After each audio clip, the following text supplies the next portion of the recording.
Hello दोस्तों, नमस्कार। एक बार फिर से आपका बहुत बहुत स्वागत है। मेरा नाम मनोज शर्मा और आज इस वीडियो में अपन स्टार्ट करेंगे 4.2 एक्सरसाइज चैप्टर 4 में डिटर्मिनेंट सारणिक चल रही थी अपनी। देखो, बहुत ही इंपॉर्टेंट, बहुत ही बेहतरीन, बहुत ही मतलब ज़्यादा मार्क्स, अच्छे मार्क्स और इजी भी है। देखना इजी भी है क्योंकि एक दो बार इन सवालों की प्रैक्टिस कर लिए ना, जिंदगी भर नहीं भूलोगे। और इतना अच्छा समझाऊंगा मैं कि दोबारा पढ़ने की जरूरत नहीं पड़ेगी। ठीक है, बस जुड़े रहिए और लाइक और सब्सक्राइब करना मत भूलना। सब्सक्राइब नहीं करते आप लोग यार, और शेयर तो बिल्कुल ही नहीं करते। प्लीज यार, किसी को शेयर तो करो, एक बच्चे को तो करो कम से कम। ठीक है, चलते हैं। देखो, फर्स्ट क्वेश्चन है इसका। फर्स्ट क्वेश्चन बहुत ही आसान सा क्वेश्चन है। क्या करना है, एक सारणी है 2x2 की, है ना, 2x2 की ऑर्डर है इसका। ठीक है, इसका क्या निकालना है, एल और एम का रेशियो निकालना है। क्या रहना है, इसका अनुपात निकालना है। एल अनुपात एम, इसको क्या बोलेंगे, एल अनुपात एम, एल रेशियो एम, इसका मान निकालेंगे। तो कुछ नहीं करना, इसमें क्या कर दो, इसका प्रसार कर दो, एक्सपेंशन कर दो। जब करेंगे तो ऐसे करेंगे, इन दोनों का मल्टीप्लाई। ठीक है, मीन्स एल, है ना, एल गुणा 3 माइनस इन दोनों का मल्टीप्लाई एल गुणा 2, और बराबर में क्या चल रहा है, 0 चल रहा है। क्या चल रहा है, 0 चल रहा है। तो इसको जब देखो, ये इक्वेशन बन गई 3l minus 2m equal to 0। Equation बन गई ना, ये बहुत ही आसान सा सवाल है। तो इसको क्या करो, इस 2m को उस साइड ले जाओ तो ये 3l इक्वल टू 2m। ठीक है, अब मैं क्या कर रहा हूँ, इस m को तो इसके नीचे ला रहा हूँ और इस 2 को उसके नीचे लेके जा रहा हूँ। तो l अपॉन m हो जाएगा और ये इधर 2 के नीचे 3। जब ऐसे संख्या लिखी होती है तो उसको ऐसे रेशियो में भी तो लिख सकते हैं। तो इसका रेशियो आ जाएगा 2:3। तो l रेशियो m ये आ गया। ठीक है, 2:3। ऐसे रेशियो में तो लिख सकते हैं ना अपॉन की संख्या को। अपॉन का मतलब रेशियो में ही है, अनुपात में ही है ना। ऐसे बट्टे की फॉर्म को अनुपात में लिखा जा सकता है ना। तो ये हो गया फर्स्ट क्वेश्चन। बड़ा ही आसान सवाल था, इसमें कुछ था भी नहीं, आप लोग भी कर सकते थे। बहुत ही सरल सा, बस अब पता होना चाहिए कैसे करते हैं, इन दोनों का मल्टीप्लाई माइनस इन दोनों का मल्टीप्लाई। अब चलते हैं सेकेंड क्वेश्चन की तरफ, जो इधर लिख रहा है। ये क्वेश्चन है 3/3 की। क्या है, यहाँ पर सारणिक दे रखी है एक, इसके माइनर फाइंड करने हैं। उपसारणिक, लघु सारणिक, उपसारणिक भी बोल सकते हैं, लघु सारणिक भी बोल सकते हो। अब आपको पता होना चाहिए कि माइनर क्या होता है, उपसारणिक क्या होता है। देखो क्या होता है, और किसके according, find the minor of element of second row. Second row के फाइंड करने। सेकंड रो कौन सी, ये वाली, मीन्स इसका बोला है ये, है ना, द्वितीय पंक्ति के। द्वितीय पंक्ति कौन सी आ गई, यही वाली है। तो इसके फाइंड करने 3, 6, 5 के। ठीक है, तो सबसे पहले जब बात करेंगे 3 के सारणी की, है ना, क्या करेंगे, माइनर ऑफ, माइनर ऑफ 3 के उप सारणिक। देखो क्या होगा, कुछ नहीं होगा, 3 को पकड़ो। ठीक है, 3 को पकड़ा, इसके जो ये जो इसको रख लो और इसके सामने इसको काटो और इसको काट दो। मीन्स इसको पकड़ा तो इसके सामने वाली को काट दो और इसको काट दो, जो बचा उनको लिख दो। कैसे लिख देंगे, ये आ गया 3, 4, 8, 9। समझ रहे हो, मीन्स जिसको पकड़ा है, जिसका उपसारणिक या माइनर निकालना है, उसको दबा लो, उसकी रो को दबा लो और उसकी वाली कॉलम को उसकी रो को दबा लो और उसकी कॉलम को दबा लो। समझ रहे हो, पंक्ति और स्तंभ को दबा लो जिसकी सिद्ध में है ना, सिद्ध देख लो इधर और ऊपर। तो वो बाकी जो बचा वो 3, 4, 8, 9 वो क्या हो जाएगा, उसका उपसारणिक हो जाएगा माइनर। बस इसी को क्या बोलते हैं, और इसको ए से डिनोट करते हैं, याद रखना। उपसारणिक माइनर को किससे डिनोट करते हैं, ए से डिनोट करते हैं। ठीक है, अब दूसरे माइनर निकाल लेते हैं, माइनर ऑफ, माइनर ऑफ 6 की बात कर लेते हैं ना। उपसारणिक किसका, 6 का। अब 6 को पकड़ा तो मीन्स 6 वाली स्तंभ को दबा लो, मीन्स इस पूरे को काट दो और इसकी रो को काट दो। रो किस में, इस वाली में। समझ रहे हो, तो कौन कौन बचा, देखो ये बचे, यहाँ पर 1 लिखा हुआ था। तो 6 को लिया तो 6 के सिद्ध वाली रो को दबा लिया, पंक्ति को, और 6 के सिद्ध वाली स्तंभ को, जिसमें ये किस में है, देखो ये रो 2 में है तो रो 2 को दबा लो, और ये C2 में है तो C2 को भी दबा लो। समझ रहे हो, 6 किस में है, R2 में है और C2 में है, तो इन दोनों को दबा लो पूरे को, इनको काट दो और बाकी सबको लिख दो। समझ रहे हो, तो ऐसे हाथ लगा के देखो, हाथ लगाने से ज्यादा अच्छा होगा, किताब में कॉपी में आप हाथ लगाओ। तो बचा कौन, 2, 4, 1, 9, 2, 4, 1, 9। समझ रहे हो, अब बात करते हैं माइनर ऑफ 5, है ना, उपसारणिक किसके, 5 के।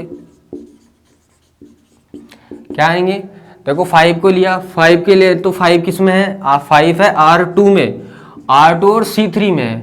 R2 में द्वितीय पंक्ति में, वो रो में। ठीक है, और सेकंड थर्ड उसमें है कॉलम में, तो इनको दबा लो। इसका मीन्स इसको दबा लेंगे और इसको दबा लेंगे, बचा क्या 2 3 1 8, क्या बचा 2 3 1 8। तो इसका क्या हो गया, ये इसका माइनर हो गया, उपसारणिक हो गया।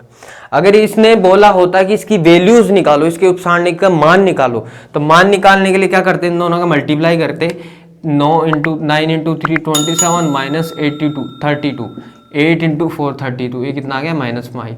इसका अगर मान निकालने के लिए बोलते तो इन दोनों का मल्टीप्लाई माइनस इन दोनों का मल्टीप्लाई, इसमें भी ऐसे करते इन दोनों का मल्टीप्लाई माइनस, लेकिन इसने मान नहीं बोला, सिर्फ उपसारणिक फाइंड करने के लिए क्या था, जो तीनों आ गई। ठीक है, तो यहाँ कोई दिक्कत नहीं आनी चाहिए, बड़ा सा आसान सा क्वेश्चन था, मैंने इतने सारे एग्जाम्पल करवा चुका, फर्स्ट 4.1 में ये सब कुछ मैं बहुत अच्छे से समझा चुका ये चीज़ें। ये तो मैं रिपीट कर दिया, क्या पता कोई बच्चा है जो मेरे पिछले वीडियोस नहीं देखे, उनके लिए रिपीट कर दिया। बाकी मैंने, अगर आपको अच्छे से समझना है ना, तो पीछे वाले वीडियोस उठा के देखो, वहाँ पर मैंने बहुत अच्छे से समझा रखा है इसको। ठीक है, तो इसमें कुछ नहीं था, बड़े आसान सी चीज़ें थी।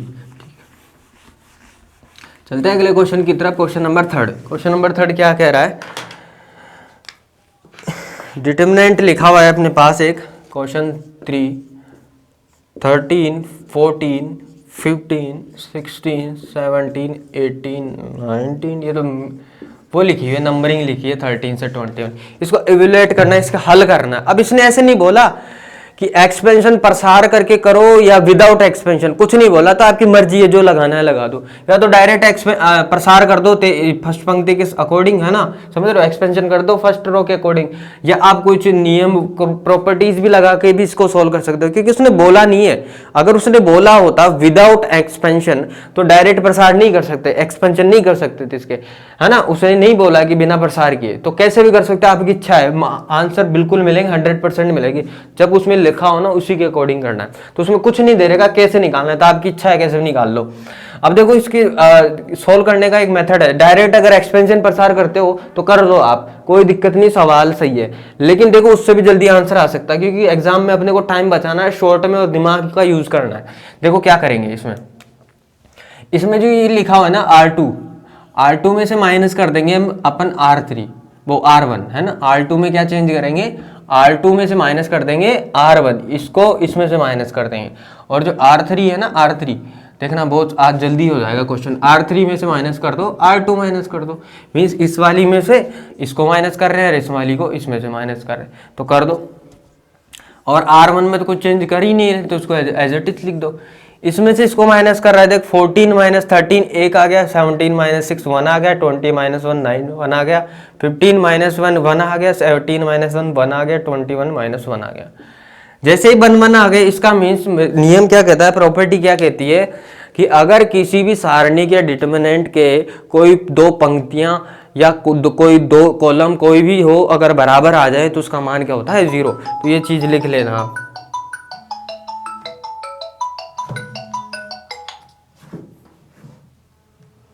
ठीक है, तो ये आप लिख देना, है ना, आपको लिखना है कि, है ना, तो यहां पर क्या आ गया R2 = R3। ठीक है, R2 = R3 आ गया, मीन्स, है ना, तो इस डिटरमिनेंट का मान क्या हो जाएगा, इस पूरे डिटरमिनेंट का मान 0 आ जाएगा। आपको क्या लिखना है, अगर किसी सारणी के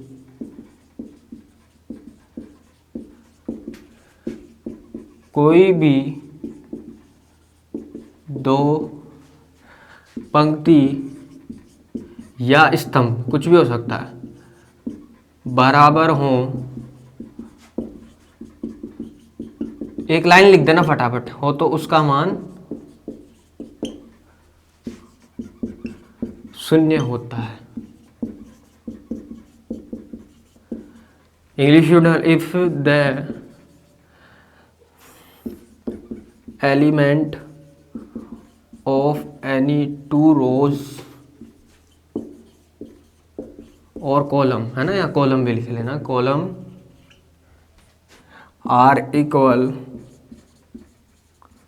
then the value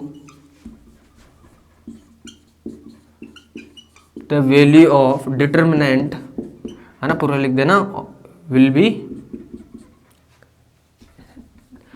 R equal, then the value of will be zero, है ना, उसकी वैल्यू क्या होगी, जीरो लिख दी। इंग्लिश वाले ऐसे लिख देना, हिंदी वाले चीज कॉन्सेप्ट को समझो, क्वेश्चन को समझो, लैंग्वेज पे मत जाओ। आप अपने माइंड के अकॉर्डिंग भी लिख सकते हो, समझ में आ गई ना। दो पंक्तियां बराबर है तो जीरो आएगा उसका मान, ऐसे भी लिख सकते हो आप, कोई दिक्कत नहीं, मार्क्स मिल जाएगा आपको। चलते हैं अगले क्वेश्चन की तरफ।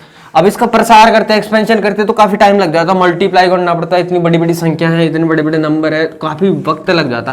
तो ये जो प्रॉपर्टी अप्लाई की उसके अंदर बस छोटा सा दिमाग लगाना पड़ा कि यार इसको अगर इसमें से माइनस कर दें तो 1 1 आ सकते हैं, बस इतना सा दिमाग लगाना पड़ा। फोर्थ क्वेश्चन है, if the first and third law of determinant are interchange. ये ऐसे कह रहा है, देखो फोर्थ क्वेश्चन कुछ नहीं है, सिंपल सा क्वेश्चन है। ये ऐसे कह रहा है, ये 3 रो हो गई और ये 3 कॉलम हो गए। इसने क्या बोला है कि if the first and third row, है ना, फर्स्ट एंड थर्ड कॉलम, ये C1 और C3 ये हो गए, है ना, ये C2 हो गया। इनको अगर अदला बदली कर दे, C1 को इंटरचेंज कर दे C3 के साथ, तो डिटरमिनेंट का जो साइन होगा, right the change in determinant. Determinant जो वो सारणिक है, अगर इन दोनों में अदला बदली कर दिया है तो उसका मान क्या होगा, उसका मान साइन बदल जाएगा, इसलिए निकला है साइन विल बी चेंज्ड, है ना, ऐसे लिख देना, है ना, उसका मान, उसका चिन्ह बदल जाएगा, ऐसे लिख देना, है ना, बदल जाएगा। मीन्स अगर प्लस है तो माइनस हो जाएगा और माइनस है तो प्लस हो जाएगा, बस इतना से करना है, सिंपल सा आंसर था। ये तो प्रॉपर्टीज में बता दिया था, ये तो प्रॉपर्टी पूछ ली इसने, है ना, कुल मिला के फोर्थ क्वेश्चन में इसने प्रॉपर्टी पूछ ली, है ना। प्रॉपर्टी पूछ सकता है आधे नंबर 1 नंबर के क्वेश्चन में, है ना, हाफ मार्क्स में प्रॉपर्टी भी पूछ सकता है, ऑप्शनल में आ सकता है। देखो फिफ्थ क्वेश्चन देखो आप, फिफ्थ क्वेश्चन पे आते हैं 1 1 1 x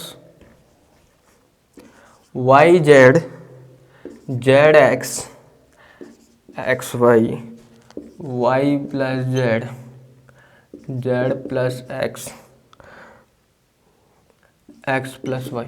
अगर आपको किसी को हिंदी इंग्लिश में कोई प्रॉब्लम आ रही है तो मेरे को बता देना, मैं अलग से वीडियो बना दूंगा।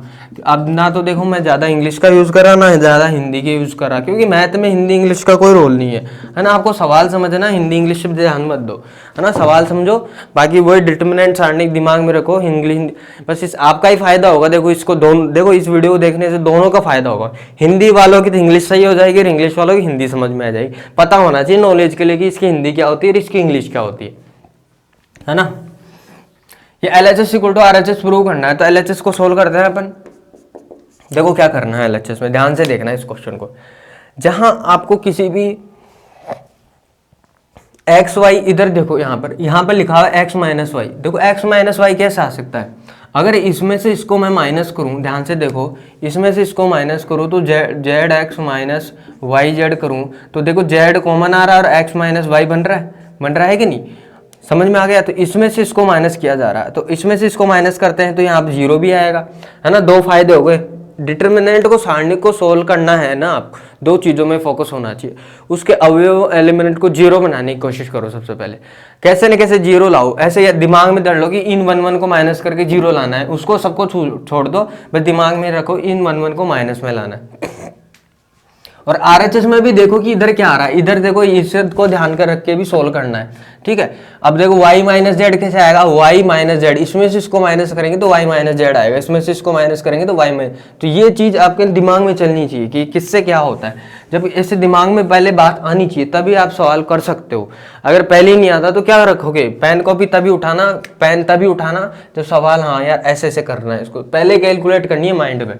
तो क्या कर रहे हैं यहाँ पर अपन R2 में चेंज कर रहे हैं, R2 में क्या कर रहे हैं, R2 माइनस R1 कर रहे हैं, और R3 में चेंज कर रहे हैं क्या, R3 माइनस R2 कर रहे हैं, ठीक है। इसमें से उसको माइनस कर रहे हैं, इसमें से इसको। अब R1 में कोई चेंज नहीं कर रहे तो R1 को एज इट इज रख दो, इसका कोई रोल नहीं है ना, इसको छेड़ा नहीं तो कुछ मत करो। अब देखो इसमें 1 में से 1 माइनस किया तो यहाँ 0 आ गया, इसमें से इसको माइनस कर दो Z X minus Y Z minus, इसमें से इसको माइनस करेंगे तो ध्यान से देखो Z plus X minus Y minus Z, ये दोनों माइनस के हो जाएंगे, माइनस कर रहे हैं तो देखो अभी जेड से जेड कैंसिल आउट हो गया, यहाँ पर क्या आया एक्स माइनस वाई, समझ में आ रही चीज़ें।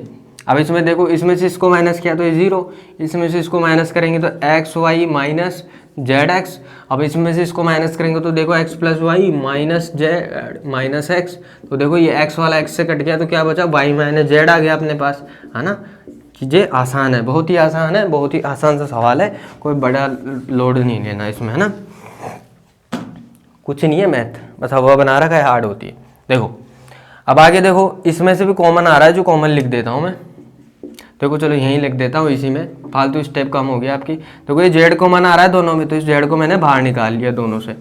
यहाँ देखो यहाँ क्या कॉमन आ रहा है, यहाँ एक्स कॉमन आ रहा है, तो मैंने एक्स बाहर निकाल लिया, ठीक है। इसके बाद जेड कॉमन आ रहा था, इसके पास एक्स कॉमन आ रहा था, ध्यान से देखो। अब देखो आगे क्या है, ये R2 में देखो ध्यान से, R2 में क्या कॉमन आ रहा है, x minus Y, X minus Y. इसके पास कुछ नहीं है तो ध्यान मत दो, क्या कॉमन आ रहा है, x माइनस वाई। R2 में से तो क्या कॉमन ले लिए, टेकिंग आउट, है ना, टेकिंग आउट, ऐसे लिख देना, taking out x minus Y from R2। Hindi वाले लिख देना x माइनस वाई को R2 से बाहर निकालने पर, है ना। अब इतना सा लिख सकते हो यार। अब देखो हिंदी इंग्लिश में ये ज़्यादा इसलिए नहीं लिखता ताकि दोनों को दिक्कत आती है, टाइम वेस्ट होता है। मैं बोल देता हूँ, अब नोट्स साथ में लिखते जाओ, है ना, क्या रखना है आपको, कैसे लिखना है। बाकी एग्जाम्पल दे रखे हैं क्वेश्चन में, लैंग्वेज एग्जाम्पल की लिखो, बस क्वेश्चन समझो यहाँ पर, है ना, ठीक है। तो x माइनस वाई तो इसमें से निकाल लिया, ठीक है। और इसमें से क्या निकालेंगे, R3 में से निकालेंगे y माइनस जेड। R3 में से क्या निकाल लिए, R3 में से, है ना। टेकिंग आउट सेम लिखना, y माइनस जेड कहाँ से, R3 में से, यहाँ 2 में से y माइनस जेड को R3 में से बाहर निकालने पर लिख देना आगे, ठीक है। तो इसमें से तो ये निकाल लिया, इसमें से ये निकाल लिया, ठीक है, निकाल लिया। तो आगे देखते हैं क्या क्या। देखो 1 0 0 ये तो एज इट इज, इनको तो कुछ किया ही नहीं, ठीक है। Y Z, Y plus Z, इसको तो कुछ यहाँ में से कुछ निकाला नहीं, तो इनको एज इट इज रहने दो। इसके पास से निकालिया तो यहाँ जेड बचेगा, यहाँ 1 बचेगा, यहाँ जेड और यहाँ 1 बचेगा, यहाँ एक्स और यहाँ 1 बचेगा। अब देखो अपने को कितने फायदे हो गए ऐसा करने से, दो तो बाहर ये निकल गए और यहाँ पर 0 0 हो गए। जिसमें कॉलम में या रो में सबसे ज़्यादा 0 है ना, उसी के अकॉर्डिंग प्रसार कर दो, एक्सपेंशन कर दो। तो C1 में ज़्यादा 0 दिख रहे हैं तो C1 के अकॉर्डिंग कर देंगे, C1 के अकॉर्डिंग इसका क्या कर देंगे, प्रसार कर देंगे। ये दिख रहा है क्या नीचे,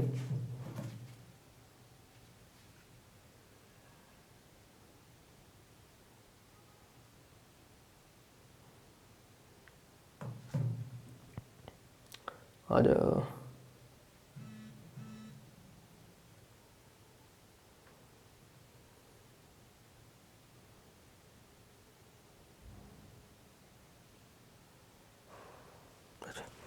ठीक है, तो इसका प्रसार करते हैं, दिख रहा होगा, इधर देख लो, यहाँ दिख रहा होगा आपको x minus Y, Y minus Z, ठीक है।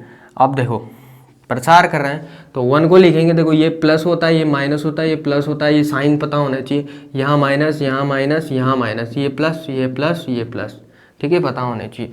तो प्लस का 1 आएगा और 1 के साथ क्या आएगा, देखो इसको कवर करेंगे तो इसके सामने वाली रो गई और इसके कॉलम गया, तो बचा कौन, ये चारों। कौन कौन बचेगा, Z1 X1, ठीक है।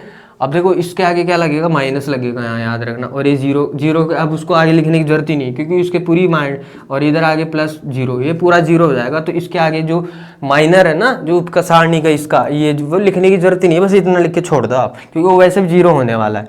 अभी ये अब ऊपर कर देता हूँ मैं, दिखेगा नहीं आपको।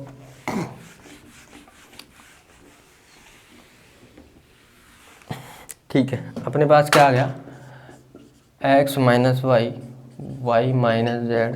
अब देखो इसको इससे कैसे सोल्व करेंगे, इन दोनों का मल्टीप्लाई माइनस इन दोनों का multiply, mean Z minus X आ जाएगा, 1 का तो कोई रोल ही नहीं है। तो ये आ गया अपना आंसर इसका, LHS इक्वल टू RHS। ठीक है, चलते हैं नेक्स्ट क्वेश्चन की तरफ। क्वेश्चन नंबर 6 है, ठीक है, क्वेश्चन नंबर 6। देखो क्वेश्चन नंबर जो 6 है वो भी है बड़ा आसान है। देखो मैथ, ये जो एक्सरसाइज है ना 3rd और 4th आपकी, है ना, ये बहुत अच्छी एक्सरसाइज है, बहुत ही इजी आसान सी एक्सरसाइज है। बस एक बार अच्छे से निकाल लो आप और मेरे सारे वीडियो देख लो, आपको कहीं कोई भी किसी भी प्रश्न में दिक्कत नहीं आएगी। मैंने सारे सवाल हिंदी इंग्लिश दोनों मीडियम में करवाए हैं, बिल्कुल आराम से, चीज़ों को वक्त लेके बिल्कुल प्यार से समझा है।